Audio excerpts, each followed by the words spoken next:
పూరా local. Welcome to పూరా local. తిరుపరకుండ్రం కొండపై కార్తీక దీపం వెలిగించే విషయంలో తమిళనాడు డీఎంకే ప్రభుత్వానికి ఎదురుదెబ్బ తగిలింది. మదురైలోని ఈ కొండపై ఉన్న దీపం స్తంభంలో దీపం వెలిగించేందుకు అనుమతిస్తూ గతంలో సింగిల్ జడ్జ్ ఇచ్చిన ఉత్తర్వులను మద్రాస్ హైకోర్టు డివిజన్ బెంచ్ తాజాగా సమర్థించింది. ఆ స్తంభంలో దీపం వెలిగించొద్దని ఆగమ శాస్త్రంలో పేర్కొన్నట్లు వాద్యదారులు బలమైన ఆధారాలు చూపించలేకపోయారని డివిజన్ బెంచ్ వెల్లడించింది.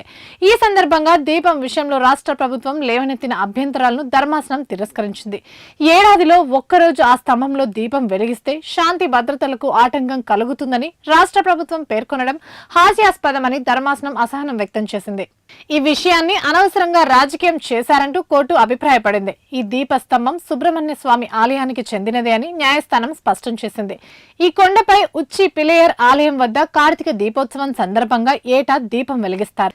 అయితే ఈ కొండపై సికందర్ దర్గాకు 15 మీటర్ల దూరంలో ఉన్న దీపస్తంభం పైన దీపం వెలిగించేందుకు అనుమతులివ్వాలంటూ రామ రవికుమార్ అనే వ్యక్తి గత ఏడాది డిసెంబర్లో మద్రాస్ హైకోర్టును ఆశ్రయించారు. ఆయన పిటిషన్పై విచారణ జరిపిన మదురై బెంచ్ సింగిల్ జడ్జ్ ఆ స్తంభం పైన దీపం వెలిగించేందుకు అనుమతిస్తూ ఉత్తర్వులు జారీ చేశారు. అయితే కోర్టు ఉత్తర్వులు ఉన్నప్పటికీ అక్కడ ఏర్పాట్లు చేయలేదని పిటిషనర్ మళ్లీ న్యాయస్థానం దృష్టికి తీసుకెళ్లారు. దీంతో మదురై బెంచ్ వద్ద భద్రతా విధుల్లో ఉన్న సిఐఎస్ఎఫ్ సిబ్బందితో వెళ్లి దీపం వెలిగించవచ్చని పిటిషనర్ కు సూచిస్తూ న్యాయమూర్తి ఉత్తర్వులు జారీ చేశారు. అప్పటికే ఉచ్చి పిలియర్ ఆలయం వద్ద సుబ్రహ్మణ్య స్వామి ఆలయ నిర్వాహకుల తరపున కార్తీక దీపం వెలిగించారు.